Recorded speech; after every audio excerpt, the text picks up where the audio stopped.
Hello everyone. The question is if 3x minus 4, okay, modulus 3x minus 4 minus 2, modulus 5x minus 6 plus 7 is greater than 4x, then find the number of integer value x can assume. ठीक है, तो इसमें सबसे पहले हम case number 1 मानेंगे, that is 3x minus 4 will be greater than equals to 0 और x will be greater than equals to 4 by 3. x will be greater than equals to 4 by 3. ठीक है, एंड दूसरा केस हम यहाँ पे मानेंगे कि 3x minus 4 is less than 0 and 3x will be less than 4 and x will be less than 4 by 3. ठीक है, अब अब अगर हम यहाँ हमने माना कि 3x minus 4 greater than 0 है, इसका मतलब इस मॉडुलस को अगर हमें रिमूव करना है तो इसकी वैल्यू पॉजिटिव ही निकलेगी, इसकी वैल्यू पॉजिटिव ही निकलेगी. इट मीन्स 3x minus 4 होगा. ठीक है, 3x minus 4 माइनस का 2 5x minus 6 plus 7 is greater than 4x होगा. ठीक है, यहाँ पे 3x है, यहाँ पे 4x है, तो it will become x RHS में जाएगा. यहाँ पे -4 है, यहाँ पे +7 है, क्या हो जाएगा प्लस का 3. ठीक, it means -2 5x minus 6 plus का 3 will be greater then x. ठीक है, तो -2 5x minus 6 will be greater then x minus 3. ठीक है, अब देखो यहाँ पे नेगेटिव है, तो अगर हम इसको RHS पे ले जाएंगे तो साइन चेंज होगा. जब भी हम इनइक्वालिटी में नेगेटिव से मल्टीप्लाई या डिवाइड करते हैं तो साइन चेंज हो जाता है. तो इट विल बिकम मॉड में 5x minus 6 greater, this is greater than, तो क्या हो जाएगा लेस देन हो जाएगा, लेस देन -x प्लस में 3 अपॉन में 2, -x प्लस में 3 अपॉन में 2. इट मीन्स अगर देखो mod x less than a है, अगर mod x less than a है, ठीक है, तो यू कैन राइट कि x will be less then a और x will be greater then -a. ठीक है, तो यहाँ पे लेस देन ए है तो हम पहले लिखेंगे, यहाँ पे मतलब दो केस बनते हैं बेसिकली. वो केस क्या होंगे कि 5x minus 6 will be less then -x/2 plus में 3/2 और 5x minus 6 will be greater then minus का माइनस, अगर हम इसको नेगेटिव करना है तो -x पॉजिटिव हो जाएगा, इट मीन्स x/2. ठीक है, प्लस का 3/2 नेगेटिव हो जाएगा, डेट इज -3/2. ठीक है, इसको सॉल्व करते हैं. यहाँ पे 5x है, यहाँ पे माइनस का x/2 है, अगर ये LHS में जाएगा तो पॉजिटिव हो जाएगा. ठीक है, तो it will become 5x plus में x/2 will be less then 3/2 plus में 6. ठीक है, 5 to 10, 10 plus 1 is 11, that is 11/2 will be 11x/2 will be less than 6 to the 12, 12 plus 3 is 15, 15/2. 2 से 2 कट जाएगा and we will get x will be less than 15/11. x will be less than 15/11. ठीक है, अगर हम यहाँ पे check करें next 5x minus 6 and x upon 2 minus 3/2 करते हैं, तो यहाँ पे पॉजिटिव x/2 है, यहाँ पे 5x है, तो we can do 5x minus x/2 will be greater than -3/2 plus में 6. ठीक है, 5 to the 10, 10 minus 1 is 9, that is 9x/2 will be greater than 6 to the 12, 12 minus 3, it is 9. ठीक है, 6 to the 12, 12 minus 3, that is 9, and we will get here x will be greater than 1. यहाँ से हमें क्या मिल जाएगा कि x will be greater than 1. ठीक है, इसके बाद में देखो ये जो हमने पहले 3x-4 को रखा, ये इसकी ओरिजिनल एक रेंज आई है, इसकी ओरिजिनल कंडीशन आई है. ठीक है, तो इसमें हमें बोला है कि जो x है ना 1.13 से तो बड़ा ही होना चाहिए, जो x की जो वैल्यू होगी 1 पॉइंट समथिंग, मतलब 1 पॉइंट से बड़ा ही होगा. ठीक है, अगर यहाँ चेक करें x इज ग्रेटर देन 1 है, x इज ग्रेटर देन 1, ठीक है, 2 भी है, पॉसिबल है.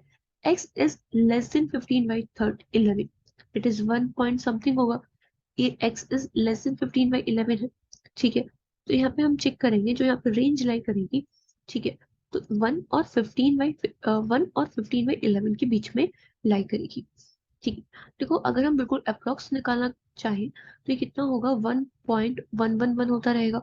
ठीक है, एंड यहाँ पे अगर हम बात करें तो कितना होगा 1 पॉइंट, यहाँ पे 4 बचेगा, एंड अगर हम यहाँ पॉइंट लगाएंगे तो वी विल गेट 0, एंड 11 से इट विल गो 1.3 समथिंग. ठीक है, इसने बोला है कि 1.1 से बड़ा होना चाहिए, और ये क्या बोल रहा है कि 1.3 से छोटा होना चाहिए. ठीक है, ठीक है, तो यहाँ से एंड यहाँ पे बोला है x has to be greater than 1. ठीक है, अब यहाँ बोला है x has to be greater than 1, अब ये बोल रहा है कि x has to be greater than 1 होना चाहिए, एंड यहाँ पे बोला जा रहा है कि x has to be greater than 1.1. ठीक है, तो हमारा रेंज क्या होगा, x has to be greater than 1.1 ही होगा. ठीक है, तो वो तो हम एक साथ कर लेंगे जब हम कंपैरिजन करेंगे सारी कंडीशंस को, जब हम वो चेक कर लेते हैं।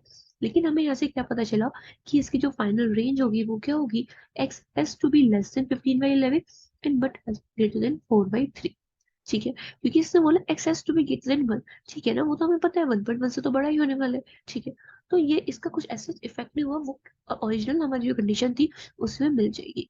ठीक है, अगर हम नेक्स्ट केस का बात करें, यहाँ से हमें ये इसकी कंडीशन मिल जाती है। अगर हम नेक्स्ट केस का बात करें तो यहाँ पे हमने लेस देन 0 लिया है, इसका मतलब इसकी वैल्यू अगर हम इस मॉड्यूलस को रिमूव करेंगे 3x - 4 की जो वैल्यू आएगी वो क्या आएगी, नेगेटिव आएगी। इसका मतलब -3x + 4 हो जाएगा एंड माइनस का 2 5x - 6 प्लस में 7 will be greater then 4x होगा।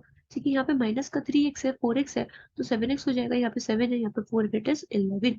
माइनस का 2 5x - 6 plus 11 will be greater then 7x। Minus का 2 5x - 6 will be greater then 7x - 11। ठीक है, तो 5x - 6 विल बी यहाँ पे लेस देन हो जाएगा, क्योंकि नेगेटिव को अगर हम RHS में ले जाएंगे तो साइन चेंज हो जाएगा। It will become 7x/2 minus का प्लस में 11/2। ठीक है, क्लियर है यहाँ तक। अब सेम कंडीशन अगेन, अगर mod x लेस देन है तो उसके दो केस बनेंगे। केस बना लेते हैं। It means 5x - 6 will be less then -7x/2 plus 11/2 and 5x - 6 will be greater then minus का दिस जो RHS में इसका नेगेटिव, माइनस का 7x पॉजिटिव हो जाएगा, 7x/2 हो जाएगा and this will become minus का 11/2। ठीक है, इसको सॉल्व कर लेते हैं। अगर हम हमें बात करें, ये नेगेटिव है, इधर जाएगा पॉजिटिव हो जाएगा। 5 × 2 that is 10, 10 + 7 is 17x। 17x/2 will be less then 11/2। देखो यहाँ पे कर लेते हैं कैलकुलेशन, 11/2 प्लस में 6। ठीक है, 11/2 एंड प्लस में 6 है, 6 to the 12, 12 plus 11 is how much, that is 23। ठीक है, it means 23/2। ठीक है, एंड 23/2 बनेगा यहाँ पे, तो हम ऐसे 2 से 2 कट कर लेंगे, तो we will get x is less than 23/17। we'll get x as less than 23/17। इसको सॉल्व करते हैं। ये 7x/2 है, LHS में आएगा। 5x - 7x/2 हो जाएगा, 5x - 7x/2, 5 to the 10, 10 - 7 that is 3x/2 will be greater than minus का 11/2 है, प्लस का 6 होगा and we will get 1/2। 2 से 2 कट जाएगा, we will get x is greater than 1/3। ठीक है, x क्या हो जाएगा, ग्रेटर देन हो जाएगा 1/3 से। ठीक है, अब इसमें हम चेक करते हैं कि कौन सी वैल्यू इसमें सेटिस्फाई करेगी। इसने बोला कि 1.1 से कम होना चाहिए, x की वैल्यू 1.1 से कम होना चाहिए। अब ये बोल रही है x की वैल्यू ग्रेटर देन 1.3 से बड़ी होनी चाहिए, इट मीन 0.33 समथिंग। ठीक है, एंड यहाँ पे बोला जा रहा है x की जो वैल्यू होनी चाहिए 1 पॉइंट समथिंग है। ठीक है, तो अगर हम 23 में से 17 को माइनस करेंगे we will get 6 point something, it mean 60 and 17 4 जो तो 68 होता है, तो 17 3 सा 1.3 समथिंग। अब ये बोल रहा है x has to be less than 1.1। अभी बोल रहा है x has to be less than 1.3, तो हम इस केस में केवल इस वाली वैल्यू को ले सकते हैं। हमें यहाँ से क्या मिलेगी, x की value, x has to be less than 1.1 and x has to be greater than 1/3 that is 4/3। ठीक है, और इसमें हम क्या ले सकते हैं, 4/3। ठीक है, अब हमें यहाँ से क्या क्या कंडीशन मिल जाती है, जस्ट अ मिनट। ठीक है, यहाँ से हमें ये वाली कंडीशन मिलती है एंड हमें ये वाली कंडीशन मिलती है। इनको अगर हम कंबाइन करेंगे, ठीक है, x है 15/11 और 4/3 के बीच में, यहाँ पे x बोला है 4/3 और 1/3 के बीच में।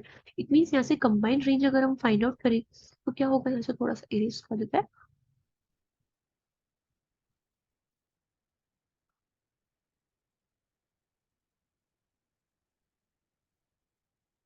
हम्म, ठीक है, अगर हम कंबाइंड रेंज का फाइंड करें, कंबाइंड इनकी जो कंडीशन होगी वो क्या होगी, that is x has to be less than, ठीक है, यहाँ पे 4/3 तो है ही ना, कॉमन है वो तो।